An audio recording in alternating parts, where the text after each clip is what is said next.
So, hello everyone. Welcome to the physics class of solid state. ठीक है. So, today will be the first class of solid state physics for UPSC physics option. ठीक है. So, in the last class थोड़ा strategy और syllabus के बारे में discuss हुआ था. अनफॉर्चुनेटली जो वॉइस थी वो किसी वजह से उसमें आ नहीं पाई थी. तो इस वजह से अभी हम थोड़ा सा इसी को गो थ्रू कर लेंगे. देखिए, फर्स्ट जो पोर्शन था उसमें हमने देखा कि सिलेबस में क्या क्या हिडन चीजें होती हैं जो हमको देखनी पड़ती है. ठीक है, वो एक्सप्लिसिटली मेंशन नहीं होती सिलेबस में, but we have to look beyond the syllabus from books, from PYQs and जो जो थीम्स रिपीट होती हैं उसमें से कुछ चीजें ऐसी होती है जो हमको निकालनी पड़ती है. ठीक है, तो मैंने ये इसी का ब्रेक डाउन किया था. वो माइक्रो टॉपिक्स और सब टॉपिक्स जो होते हैं. तो सॉलिड स्टेट में फर्स्ट जो शुरू होता है वो crystalline and amorphous structure of matter है. The next is lattice. इसके अंदर क्या पोर्शन है? इसके अंदर हम देखते हैं लैटिस, फिर basis points, unit cell, Bravais lattice. ये सब डेफिनेशन वाला पोर्शन है, थ्योरी. इसके बेस पे पूरी क्रिस्टलोग्राफी हम स्टडी करते हैं, तो ये चीजें आना इम्पोर्टेंट है. ठीक है, फिर हम पैकिंग एफिशिएंसी, रेसिप्रोकल लैटिस देखेंगे, बॉन्डिंग्स देखेंगे, किस तरीके से बॉन्डिंग्स होती है. ठीक है, फिर इम्परफेक्शंस एंड डिफेक्ट्स देखेंगे. ठीक है, फिर इसके बाद ये क्रिस्टलोग्राफी थोड़ा सा मतलब इजियर साइड पर है, पर इसके बाद जैसे जैसे ऊपर से नीचे हम जाएंगे तो टॉपिक्स की थोड़ी सी टफनेस, डिफिकल्टी बढ़ेगी. साथ ही साथ हम देखेंगे कि जो क्वेश्चंस की फ्रीक्वेंसी वो भी इजियर पोर्शन के अलावा इन थोड़े से टफ पोर्शन से पूछी जा रही है. ठीक है, तो फिर सेकंड है फिर methods of determination of crystal structure. ये भी क्रिस्टलोग्राफी का ही है. इसमें एक्सरे डिफ्रैक्शन हम पढ़ेंगे, तो इसमें ब्रैग्स लॉ और एक्सआरडी है. ठीक है, फिर लॉ इक्वेशंस है, डिबाय शेरर मेथड्स पूछे जाएंगे. इसमें जो मैंने एफ डब्ल्यू एच एम था, फुल वेट हाफ मैक्सिमा वाला, फुल वेट हाफ मैक्सिमा. ठीक है, तो ये एक मेथड होता है डिटर्मिनेशन का. फिर इसमें जो इलेक्ट्रॉन माइक्रोस्कोपी है ये मैंने लिख रखी है कि इलेक्ट्रॉन जो माइक्रोस्कोपी ये थोड़ा सा on the post graduate level पे आ जाता है, एमएससी लेवल की चीज है ये. ठीक है, तो देखेंगे हम कहाँ तक पढ़ पाते हैं. एमएससी लेवल का है वैसे चीज, पर देखते हैं क्वेश्चन फ्रीक्वेंसी कितनी आती है तो हम देखेंगे कहाँ तक पढ़ सकते हैं. स्कैनिंग इलेक्ट्रॉन माइक्रोस्कोपी है इसमें, और एक ट्रांसमिशन इलेक्ट्रॉन माइक्रोस्कोपी है. इसमें टनलिंग इफेक्ट जो होगा थोड़ा मतलब क्वांटम का जो कुछ पोर्शन क्वांटम का भी है यहाँ पर. ठीक है, तो वो हम देख लेंगे कि कितना कवर कर सकते हैं. फिर इससे आगे इसके अगला जो है वो बैंड थ्योरी है. Band theory conductors, insulator, semiconductors के बारे में इतना ही लिख रखा है, पर इसमें अंदर काफी सारी चीजें हैं जो हमको देखनी पड़ेंगी. ठीक है, तो बैंड थ्योरी में सबसे पहले हम पढ़ेंगे classification conductor, insulator and semiconductors का. कितना बैंड गैप होता है, उनकी क्या क्या प्रॉपर्टीज होती है, कंडक्शन बैंड और वैलेंस बैंड तीनों में क्या क्या डिफरेंस शो करता है. ठीक है, फिर फ्री इलेक्ट्रॉन थ्योरी देखेंगे हम. फिर इसके बाद एनएफई थ्योरी भी है, एनएफई मॉडल जिसको कहते हैं, nearly free electron theory. Drude Lorentz theory है. ठीक है, ड्रूड लॉरेंस थ्योरी अगर जो बीएससी वाले हैं उन्होंने पढ़ी होगी. तो पूरा सिलेबस जो हम देख रहे हैं वो पूरा का पूरा जो सिलेबस है हम फिजिक्स ऑप्शनल का देखते हैं, वो बीएससी और थोड़ा सा कुछ पोर्शन एमएससी के कुछ टॉपिक्स हैं वहीं तक है. ठीक है, अगर किसी ने बीएससी ढंग से करी है तो उसके लिए काफी इजी हो जाता है कि फिजिक्स ऑप्शन लेके काफी ऑप्शन में नंबर मैक्सिमाइज कर सके. ठीक है, मैं भी यही बोलना चाहूंगा. फिर देखिए जैसे पीरियोडिक पोटेंशियल है, हर साल बीएससी के जो पेपर्स होते हैं उसमें पीरियोडिक पोटेंशियल और ब्लॉच थ्योरम के ऊपर क्वेश्चन आता ही है. तो स्टूडेंट्स वहीं से उनको तैयार हो जाता है, वो लास्ट के एग्जाम के टाइम में भी पढ़ाई क्यों ना करें, लेकिन उनका ये वाला पोर्शन तो होता ही है. और ये यूपीएससी का भी फेवरेट है क्योंकि इंपॉर्टेंट टॉपिक है ब्लॉच थ्योरम और पीरियोडिक पोटेंशियल का. ठीक है, क्रोनी पैनिक मॉडल जो होता है, क्रोनी पैनिक मॉडल जो है, ठीक है, ये भी काफी इंपॉर्टेंट मॉडल है. ठीक है, तो ब्लॉच थ्योरम के बाद ही ये पढ़ा जाता है. ये भी कभी आप पूछ सकते हैं, तो आपके लिए तो ये रेडीमेड रेसिपी होती है कि आप आंसर डायरेक्ट लिख के आ सकते हैं ऑप्शन के थ्रू. फिर हम थर्मल प्रॉपर्टीज ऑफ सॉलिड्स में जाएंगे. ये थोड़ा सा डिफिकल्ट टॉपिक है, लेकिन इसमें क्या है कि अगर डिफिकल्ट टॉपिक है तो chances of asking easy questions, questions का जो टाइप है, मतलब एक क्वेश्चंस होते हैं कि टॉपिक हार्ड है और उसमें से इजी तरीके से क्वेश्चन पूछे जाए, तो वो ये वाला पोर्शन है। ठीक है, कुछ होते हैं टॉपिक्स इजी होते हैं, इजी टॉपिक्स होते हैं पढ़ने में, लेकिन उसमें से क्वेश्चंस काफी हार्ड बन पाते हैं। ठीक है, उसमें से क्वेश्चंस आर वेरी टफ। ठीक है, जैसे मैकेनिक्स का पोर्शन हो गया, कुछ पोर्शन आपका ऑप्टिक्स का हो गया, तो वहां पर टॉपिक्स एज सच डिफिकल्ट नहीं है, पर उसमें से क्वेश्चन बहुत टफ कभी कभी पूछ लेते हैं। यहाँ पर आपको सर्टेनिटी है कि अगर स्पेसिफिक हीट ऑफ सॉलिड्स में अगर आइंस्टीन मॉडल आपको पूछा है, तो आइंस्टीन मॉडल के ऊपर डायरेक्ट आपका क्वेश्चन बन जाएगा। ये explain Einstein model, Dulong petit पूछ लेंगे, डुलोंग पेटिट लॉ पूछ लेंगे। ठीक है, डुलोंग पेटिट लॉ पूछ लेंगे। डिबाय थ्योरी पूछ सकते हैं कि डिबाय थ्योरी क्या होती है वो बताइए। तो इस तरीके से फिर high and low temperature limits पे हम डिस्कशन होगा। तो डायरेक्ट क्वेश्चन इसमें से पूछे जाते हैं। फिर आते हैं मैग्नेटिज्म। अब मैग्नेटिज्म यहाँ पे सिंपली मैग्नेटिज्म वो नहीं है जो आप इलेक्ट्रोडायनेमिक्स में पढ़ेंगे। यहाँ पे डायामैग्नेटिज्म, पैरामैग्नेटिज्म, फेरोमैग्नेटिज्म की आपको सॉलिड स्टेट में क्या रिक्वायरमेंट है उनको समझाने के लिए आपको बताना पड़ेगा। यहाँ पे पूरी हम डोमेन थ्योरी वगैरह भी देखेंगे, वीज थ्योरी, डोमेन थ्योरी। इसमें आपको जैसे classical theory of paramagnetism, quantum theory of paramagnetism, तो ये ऑनर थोड़ा सा टफर साइड होता है। जो हमारा पेपर नंबर 2 है उसमें थोड़ा सा ये टफर साइड में है। पर वही जैसे मैंने कहा कि एक बार आपने रिवाइज कर लिया या एक बार आपने ढंग से पढ़ लिया टॉपिक, तो एग्जैक्टली यही क्वेश्चन उठ के पूछने वाला है। ठीक है, उसमें कोई वो चेंज नहीं करेगा कि कुछ एक्स्ट्रा कोई उसमें से डिराइव करके कुछ चीज पूछी जाए, ऐसा नहीं, डायरेक्ट आएंगे क्वेश्चन। फिर लास्ट कॉन्सेप्ट आता है हमारा सुपर कंडक्टिविटी का। सुपर कंडक्टिविटी में भी यही है, बेसिक कॉन्सेप्ट पूछेंगे वो। मैसनर इफेक्ट पूछेंगे कि मैसनर इफेक्ट क्या होता है मैग्नेटिक फील्ड में, जब हम किसी सुपर कंडक्टर को रखते हैं तो किस तरीके से बिहेव करता है। ठीक है, लंदन इक्वेशंस है, थोड़ा पोर्शन लंदन इक्वेशंस का है। जोसेफ्सन जंक्शंस है, जोसेफ्सन जंक्शन एक इंपॉर्टेंट टॉपिक वापस हो जाता है आपके पास में। फिर उसके बाद में एप्लीकेशंस है उसकी, हॉल इफेक्ट हम पढ़ लेंगे। और basic idea of high temperature super conductor. Basic idea का मतलब क्या है कि बेसिक आइडिया ही आपको पता करना है, ऐसा नहीं कि आपको बहुत डीप में जाना है, क्योंकि सुपर कंडक्टिविटी एक इमर्जिंग टॉपिक है। ठीक है, अभी उसमें काफी रिसर्च चल रही है, तो ऐसा कुछ अतरंगी नहीं पूछेगा वो। ठीक है, बेसिक चीजें पूछेगा कि हाई टेम्परेचर में क्या होती है सुपर कंडक्टिविटी। हाई टेम्परेचर मतलब 300 केल्विन, 400 केल्विन, इसके ऊपर बात करेंगे। ठीक है, अब लास्ट बात मैंने सोर्सेज की करी थी। सोर्सेज में हम देखा था जो ऑल वेदर बुक है हमारी पूरी एंड बब्बर, वो पढ़ सकते हैं, ये भी पढ़ सकते हैं, और इसके साथ में अगर आप एसओ पिल्लाई पढ़ रहे हैं तो वो भी पढ़ सकते हैं। दोनों में से मैं रिकमेंड करूंगा कि कोई भी एक बुक ले लीजिए, दोनों बुक बहुत अच्छी हैं। इंडियन यूनिवर्सिटीज में हर जगह as a text book use होती है। अगर इसके अलावा आपको अगर कोई और एग्जाम आप टारगेट कर रहे हैं, सीएसआई या नेट भी आप पढ़ रहे हैं, तो और कुछ एक्स्ट्रा इन्फॉर्मेशन चाहिए, एक बार आपका सॉलिड स्टेट ऑलरेडी स्ट्रॉन्ग है, किसी के पोर्शंस होते हैं कि फिजिक्स में किसी का इलेक्ट्रोडायनेमिक्स स्ट्रॉन्ग होता है, किसी का थर्मोडायनेमिक्स स्टैट्स स्ट्रॉन्ग होता है, किसी किसी को सॉलिड स्टेट न्यूक्लियर जो मॉडर्न फिजिक्स वाला पोर्शन है वो स्ट्रॉन्ग होता है। तो यहाँ पर अगर किसी का स्ट्रॉन्ग ऑलरेडी है, उसको अपने आंसर्स को बेटर बनाना है या इंट्रोडक्शन अच्छे करें, जो भी एक्स्ट्रा इन्फॉर्मेशन चाहिए, तो फिर वो किट्टल को भी रेफर कर सकता है। वैसे स्टार्टिंग में अगर आपको सिर्फ सिलेबस कवर करना है और बेसिक बेसिक मोटा मोटा तरीके से सिलेबस एक बार आपका लगता है कि एक बार कवर हो जाए, तो आप पूरी बब्बर को पढ़ सकते हैं। ठीक है, और इसके साथ साथ में मैंने क्या किया था, मैंने बीएससी की टेक्स्ट बुक से अपने नोट्स बनाए थे मेजरली, और उसमें इन्फ्लुएंस इन सॉरी इंक्लूड की थी चीजें पूरी बब्बर से। ठीक है, तो मतलब इस तरीके के नोट्स थे पुराने, जो टॉपर्स थे उनके नोट्स थे, और जो भी पीवाईक्यूज में आती है क्वेश्चंस उनके इंक्लूडिंग नोट्स थे। तो मैंने बीएससी टेक्स्ट बुक करी थी, मेरी बीएससी टेक्स्ट बुक काफ़ी अच्छी थी, क्योंकि हमारे सीबीएच की बुक चलती है राजस्थान यूनिवर्सिटी में।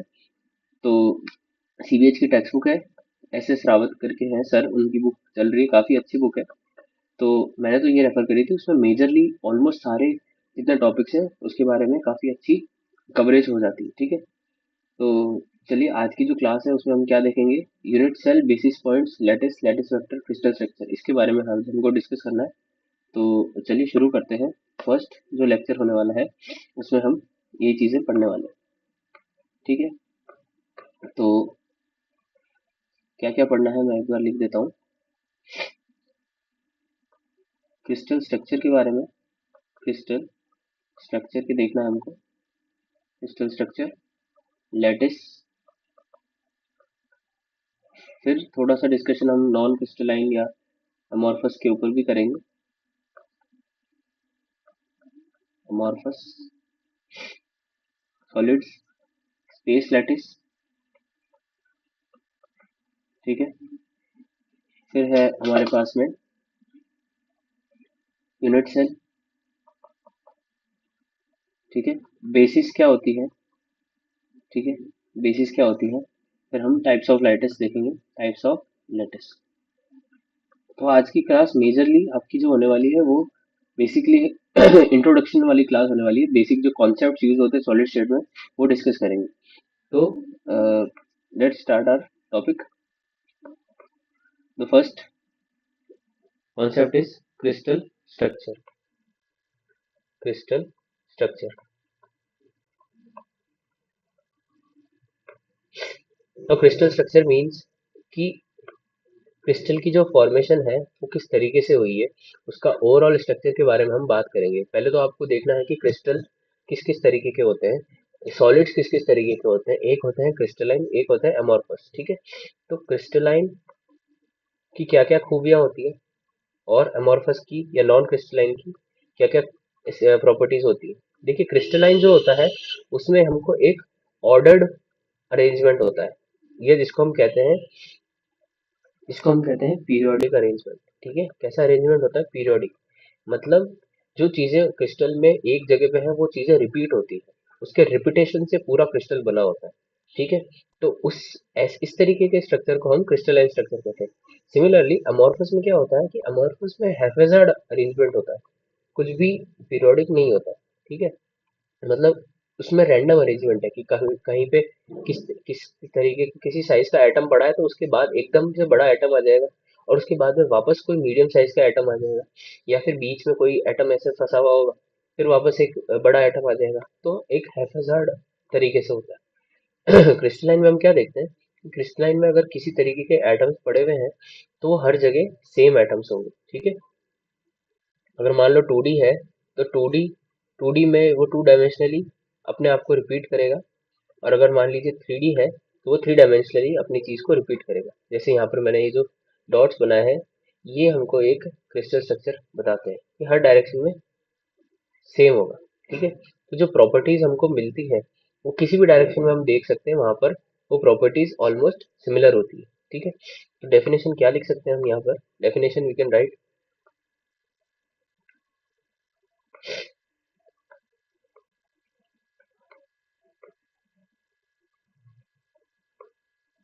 डेफिनेशन लिखते हैं क्रिस्टल इज, आप साथ साथ में लिख सकते हैं crystal is made of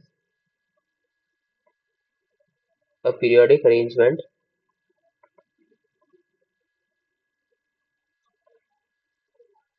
a periodic arrangement of one or more atoms repeated, one or more atoms repeated at each lattice point, ठीक है। तो ये चीज हमको देखने को मिलती है। एग्जाम्पल हम ले सकते हैं, सबसे बढ़िया क्रिस्टल होता है हमारे पास में डायमंड का, ठीक है। तो diamond crystal is the one of the best crystal, ठीक है। ऐसे हम क्वार्ट्ज क्रिस्टल भी देखेंगे, सोडियम क्लोराइड भी पढ़ेंगे आगे आगे डिस्कशन में। तो कुल मिला के इसमें कैसा होता है arrangement, regular and periodic arrangement of atoms होता है। Next thing is lattice. अब लैटिस पॉइंट्स की बात करी तो अब हम देखेंगे कि लैटिस क्या होता है। तो what is lattice, lattice is a periodic array of points in space such that environment about each point is identical. मतलब क्या कहा कि लैटिस इज पीरियोडिक अरे, अरे मतलब होता है एक अरेंजमेंट, ठीक है, ये सीक्वेंस भी कह सकते हैं। एक अरे होता है लैटिस, उसमें क्या होता है कि पॉइंट्स होते हैं स्पेस में, स्पेस का मतलब आप वॉल्यूम ले सकते हैं या 2D स्पेस, 2D भी आप इमेजिन कर सकते हैं कि environment about each point is identical. आप यहाँ पर इस किसी भी लैटिस में कोई भी अगर आप पॉइंट ले लोगे, ठीक है, मान लो कि मैं इन वाले एटम्स को थोड़ा बड़ा बना लेता हूँ, अल्टरनेट एटम्स को। तो हर एटम आप देखो तो उसके जो आसपास का जो एनवायरनमेंट है वो क्या है, मोर और लेस सेम है, ठीक है। मतलब हर एटम का जो एनवायरनमेंट है वो सेम है। अगर कोई एटम यहाँ पर कोई एटम यहाँ पर छोटा है, ठीक है, तो इसके पास वाले दोनों एटम बड़े होंगे, और अगर जो बड़ा एटम है उसके पास वाले दोनों एटम छोटे होंगे। आप कहीं भी देख लीजिए कि इसके भी पास वाले दोनों एटम्स ऊपर नीचे, अगर ऊपर भी होगा तो यहाँ पे एटम्स छोटे हैं। जैसे मान लीजिए कि मैंने इस एटम को चुना, ठीक है, मैंने चुना है, कंसिडर किया है इस एटम को। तब इस एटम के आप चारों तरफ देखिए, हम दो एटम्स कंसिडर करेंगे, एक ये एटम और एक ये वाला एटम, ठीक है। दो एटम्स को कंसिडर किया हमने, तो इसके जो ऊपर की साइड है ये वाला एटम भी छोटा है, और जो नीचे की साइड है वो वाला एटम भी आप देख रहे हैं छोटा है। साइड वाला एटम भी छोटा है और इधर वाला एटम भी छोटा है, ठीक है। और इसकी डायगोनल डायरेक्शन में इसके सेम टू सेम एटम इसको मिल रहा है। अब अगर आप ये बड़ा एटम कोई भी और दूसरा चुनेंगे, वहां पे भी आपको सेम एनवायरनमेंट देखने को मिलेगा। तो ये चीज होती है हमारे पास में लैटिस में, ठीक है। अगर छोटा एटम देखें तो छोटे एटम में भी यही चीज हो रही है कि छोटे एटम में इसके ऊपर की साइड में बड़ा एटम है, नीचे की साइड बड़ा एटम है, दोनों साइड में बड़ा एटम है, ठीक है। लेकिन डायगनली इसको कैसा मिल रहा है, डायगनली इसको इसका छोटा एटम इसके सेम टू सेम इसको एटम्स मिल रहे हैं। तो हर पॉइंट का जो एनवायरनमेंट है वो सेम है, ठीक है। तो इस चीज को हम क्या बोलते हैं, इस चीज को हम बोलते हैं, ये होती है हमारे पास में लैटिस, ठीक है। तो हम डेफिनेशन लिख सकते हैं, अ lattice is a lattice is periodic array a lattice is periodic array of points in space of points in space such that environment such that environment about each point is about each point is identical, ठीक है। हर point के आसपास जो environment होगा वो क्या होगा, वो हमारे पास में आइडेंटिकल एनवायरनमेंट हमको देखने को मिलेगा, ठीक है। तो इतनी बात हमको क्लियर है। चलिए आगे चलते हैं। नेक्स्ट थिंग हम देखने वाले हैं वो है होगी हमारे पास में difference between crystalline and amorphous. तो क्रिस्टलाइन और अमॉर्फस का डिफरेंस हम ऑलरेडी देख चुके हैं कि अमॉर्फस क्या होते हैं। अमॉर्फस में हमको completely random arrangement of atoms और मॉलिक्यूल्स मिलता है, ठीक है। तो ये चीज हमारी हो चुकी है। नेक्स्ट चीज हमको देखनी है स्पेस लैटिस, ठीक है, स्पेस लैटिस, ठीक है। तो लैटिस के बहुत अलग अलग प्रकार हो सकते हैं, अलग अलग टाइप्स की लैटिस हो सकती है। फर्स्ट हमारे पास में होती है लीनियर लैटिस, ठीक है, लीनियर लैटिस हो सकती है। अब लीनियर लैटिस का क्या मतलब होता है कि अगर किसी एक डायमेंशन में किसी एक डायमेंशन में अगर पॉइंट्स आपस में रिपीट हो रहे हैं, ठीक है। A linear array of points can be obtained by repeating points infinite times at interval a, ठीक है। अगर कोई इंटरवल a है, इसको मैं थोड़ा सा ब्रॉड बना देता हूँ ताकि समझने में इजी रहेगा।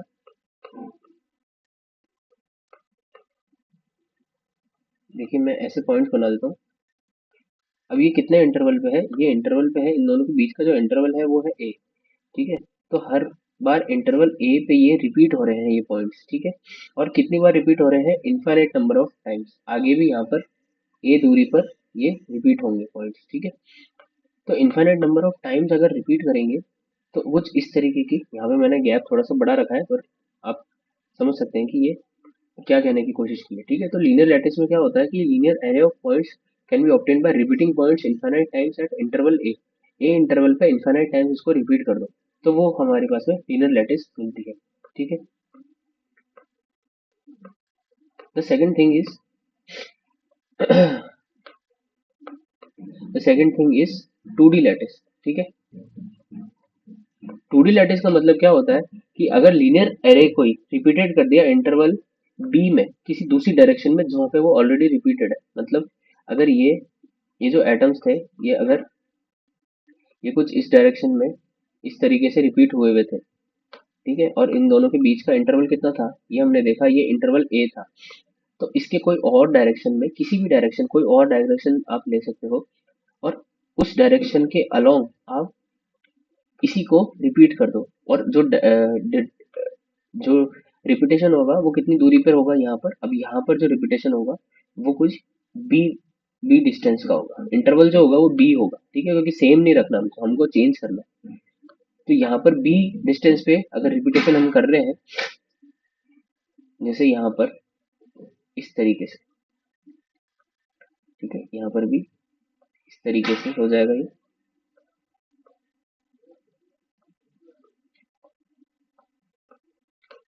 तो यहाँ पे आप देख सकते हैं कि ये जो रिपीटेशन है इन दोनों के बीच का दूसरी डायरेक्शन में जो रिपीटेशन है वो क्या है, बी। और हॉरिजॉन्टली हम जब देखें वो रिपीटेशन कितना है, वो सेम ही रखना है, वो ए ही है। मतलब एक पर्टिकुलर डायरेक्शन में अगर हम इसको यहाँ पर इसको आप एक्सिस की तरह लेते हैं कि ये एक्स एक्सिस है और ये नीचे वाला वाई एक्सिस है, तो वाई एक्सिस के अलोंग जो रिपीटेशन रखना है वो बी ही रखना है, ठीक है, वो रखना है बी। लेकिन जो एक्स एक्सिस की तरफ रिपीटेशन है वो कितना है, वो ए है। तो मतलब कहने का मतलब ये है कि लीनियर लैटिस को अगर हम दूसरी डायरेक्शन में बी इंटरवल पे रिपीट कर देंगे, ठीक है, तो वो हमारी टू डी लैटिस बन जाएगी, ठीक है।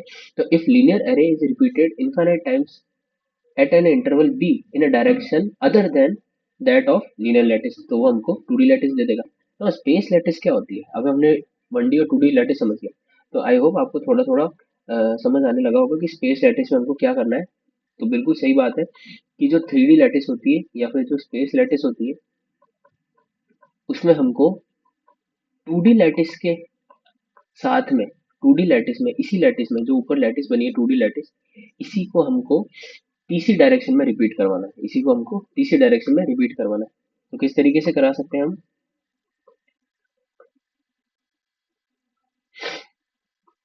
देखिए इस लैटिस को मैंने यहाँ पे बड़ा कर लिया है और मैं इस लैटिस में एक थर्ड डायरेक्शन ऐड करूंगा, ठीक है। इस लैटिस में मैं एक थर्ड डायरेक्शन ऐड करूंगा, वो होगी हमारी सी डिस्टेंस पे, मतलब उसमें इंटरवल जो होगा वो होगा हमारा सी, एट एन इंटरवल ऑफ सी।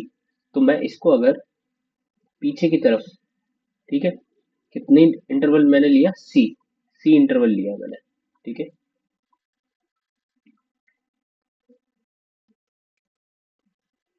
समझा भी दूंगा मैं आपको, सी इंटरवल।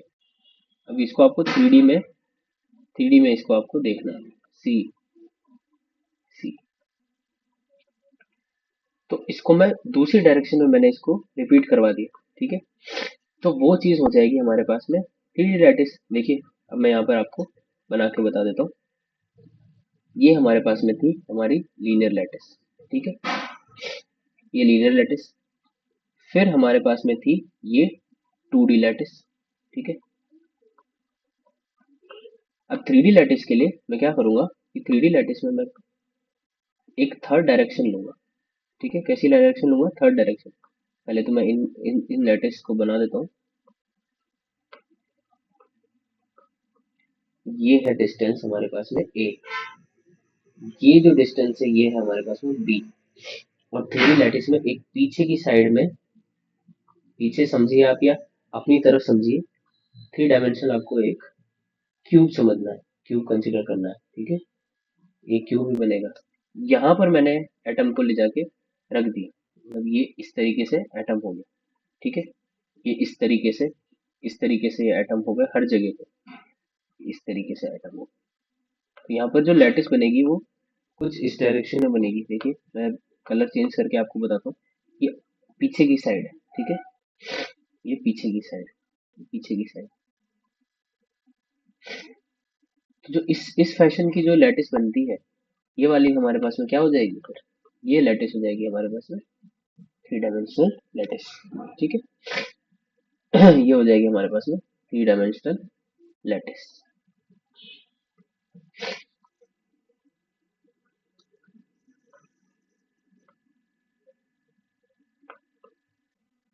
कुछ इस फैशन में,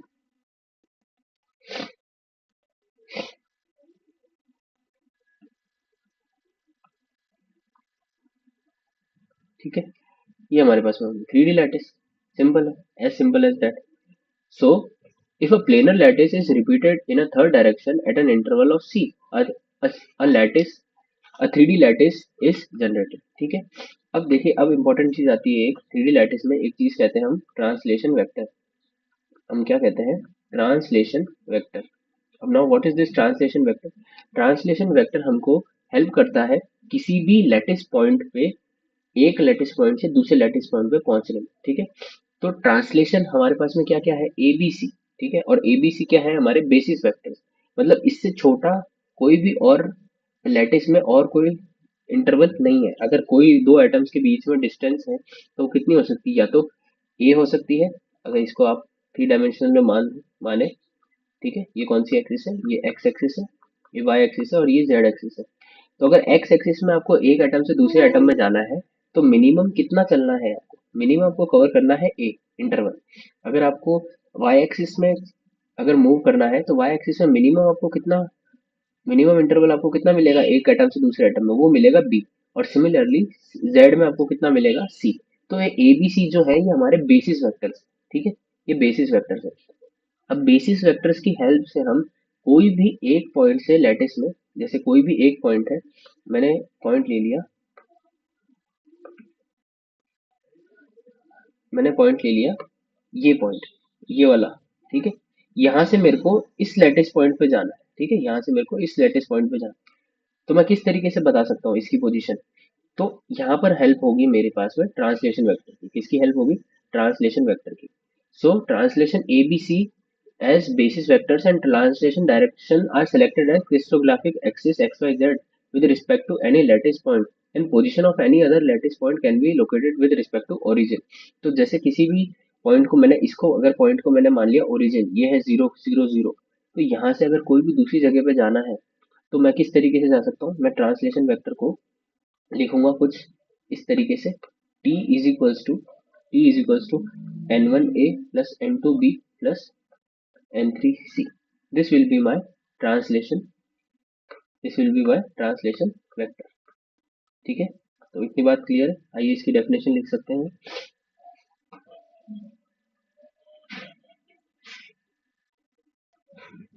if translation A B C be regarded as basis vector and translation directions, translation directions are selected as crystallographic axis, crystallographic axis x y z with respect to any lattice, any lattice point, then position of any other lattice point can be located with respect to origin। ठीक है, कोई भी दूसरी location को हम locate कर सकते हैं। जो t is equal to N one N two, N one A N two B N two N three C. यहाँ पे एन वन एन टू क्या, एन थ्री क्या है, यहाँ पे इंटीजर्स है, N one N two N three क्या है, integers, N one N two N three are integers. ठीक है, तो ये चीज हमने देख लिया। चलिए हम आगे देखते हैं किस तरीके से, एक एग्जांपल लेते हैं। तो यहाँ पे मैं एग्जांपल देता हूँ एक, ठीक है, A one and A two are lattice vectors, मतलब वही बेसिस वेक्टर्स, लैटिस वेक्टर्स, ठीक है। Then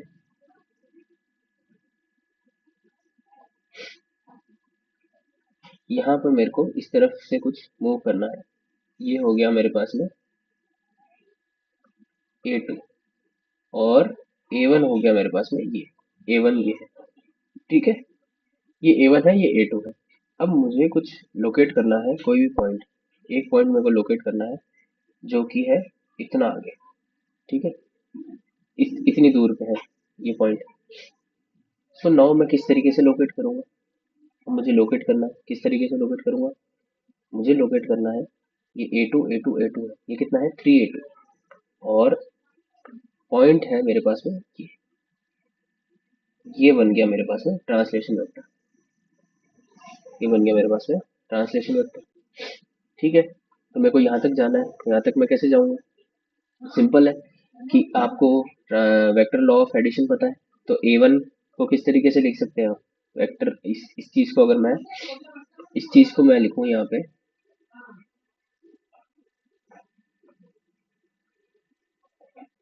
hmm,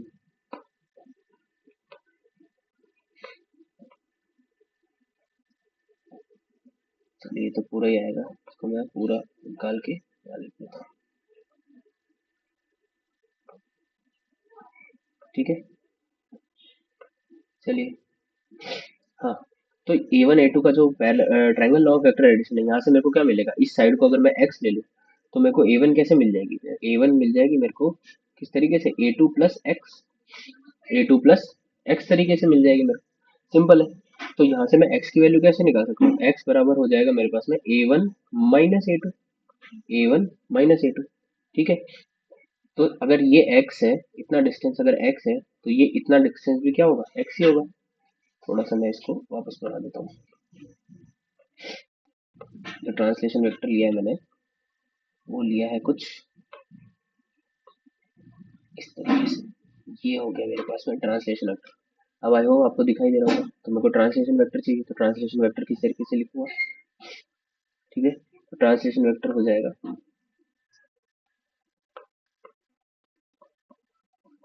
t is equals to 3a2, क्योंकि ये डिस्टेंस a2, ये डिस्टेंस a2, तो 3a2 जाना है हमको, 3a2 प्लस प्लस हमको क्या लिखना है, प्लस x लिखना है। तो t is equals to 3a2 plus x की वैल्यू कितनी है, x की वैल्यू है हमारे पास में A1 माइनस A2, ठीक है। तो 3a2 plus A1 minus A2, तो अल्टीमेटली हमको मिल जाएगा A1 plus 2A2। This will be our translation vector, this will be our translation vector. तो ट्रांसलेशन वेक्टर अल्टीमेटली क्या करता है, translation vector helps to connect to atoms in a crystal structure. Translation vector helps, translation vector helps to connect to atoms in a Mhm.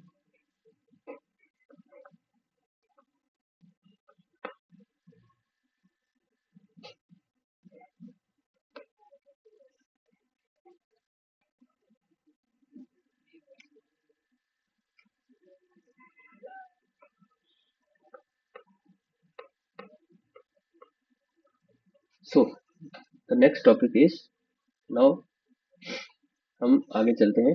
अब हम definition देते हैं unit cell की, ठीक है। अब हम डेफिनेशन देते हैं यूनिट सेल की। तो what is a unit cell, अब देखिए यूनिट सेल क्या होता है। हर स्ट्रक्चर में जिस तरीके से हम कहते हैं कि atoms is the unit, atoms is the fundamental unit of matter, ठीक है। मैटर की फंडामेंटल यूनिट क्या है, एटम।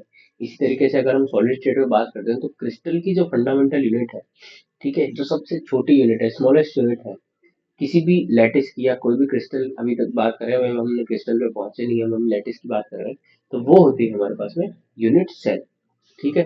तो यूनिट सेल का बेसिक बेसिक डेफिनेशन हम क्या पढ़ते हैं क्लास 12 में भी, अगर साइंस होगी तो आपने पढ़ा होगा कि यूनिट सेल सबसे वो छोटी चीज होती है किसी लैटिस में, कि अगर यूनिट सेल को रिपीट कर दिया जाए, यूनिट सेल को क्या कर दिया जाए, रिपीट कर दिया जाए, तो हमको पूरी लैटिस मिल जाएगी, ठीक है। तो ये चीज होती है, सिंपल है, बहुत सिंपल इसकी डेफिनेशन है। यूनिट सेल की हम लिख लेते हैं, what is unit cell, smallest unit, smallest unit of the lattice vector, smallest unit of the lattice vector, sorry lattice vector कहाँ लिख रहा हूँ मैं, smallest unit of lattice which on continuous repetition, which on continuous repetition, उसका repetition continuous करना है। smallest unit of lattice vector which on continuous repetition generates, ठीक है, generates the complete lattice, ठीक है। ये हम कह सकते हैं जनरेट्स की कंप्लीट लैटिस। अब फिर बात करते हैं हम बेसिस की, तो हम बात करेंगे बेसिस की। बेसिस क्या होता है तो बेसिस की भी डेफिनेशन बहुत सिंपल है भाई। अगर किसी क्रिस्टल में अगर हमको एटम्स रखने हैं, तो हमको लैटिस तो समझ आ गया कि ये 1D लैटिस 2D लैटिस होती है, जैसे इस तरीके से अरेंजमेंट हुआ हुआ है, ठीक है। ये एक है तो इसको हम लीनियर लैटिस कहेंगे। लेकिन लैटिस में होना भी तो कुछ चाहिए, तो इसके हम ऊपर क्या लिखेंगे, इसके ऊपर हम एटम्स रखते हैं ना। अल्टीमेटली क्या होगा इसके ऊपर, ऐसे एटम्स रखे जाएंगे, ठीक है। इसके ऊपर एटम्स रखे जाएंगे, इन पॉइंट्स के ऊपर।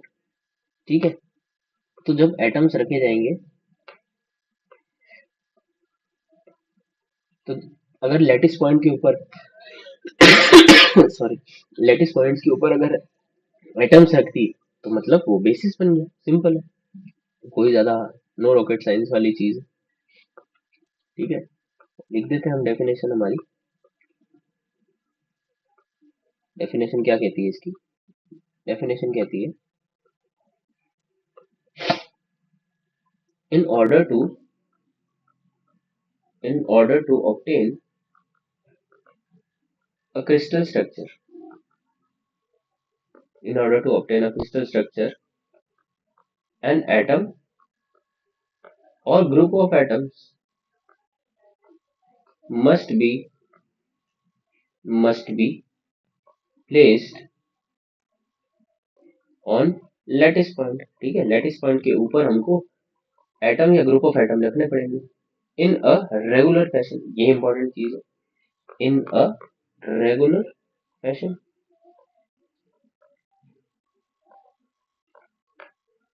तो सच एन एटम या वही group of atom is called basis. भाई एटम अगर किसी लेटिस पॉइंट पे रख दिया जाए तो उस एटम को बेसिस कहेंगे, सिंपल। ठीक है, it acts as a building unit. ठीक है, तो ये बिल्डिंग यूनिट की तरह काम करती है कि अगर वो एटम है वो एक जगह रखा हुआ है और उसको अगर आप रिपीटेड फैशन में, ठीक है, रेगुलर फैशन में आगे बढ़ाते जाओ तो हमको क्या मिलेगा? हमको पूरा क्रिस्टल स्ट्रक्चर मिल जाएगा। तो यहाँ से एक बहुत ही इंपॉर्टेंट रिजल्ट हमको देखने को मिलता है, वो मिलता है हमको। रिजल्ट तो क्या है, मतलब ये तो डिराइव करी हुई चीज है कि हमको समझना है कि अल्टीमेटली क्रिस्टल स्ट्रक्चर बनता किससे। तो क्रिस्टल स्ट्रक्चर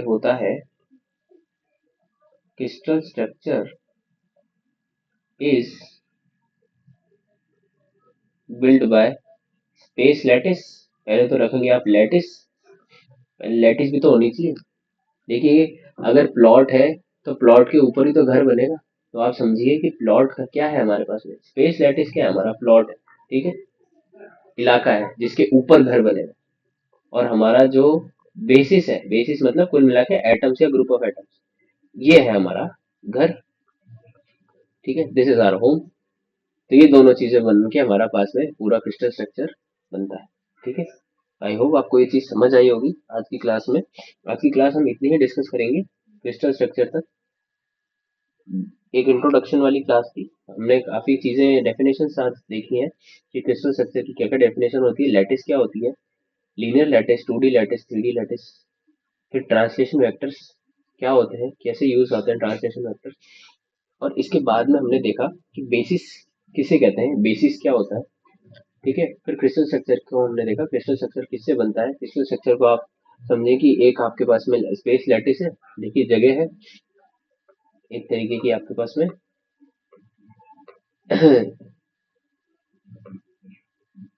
ये आपके पास में एक लैटिस है इस तरीके की, और इसके ऊपर आपके पास में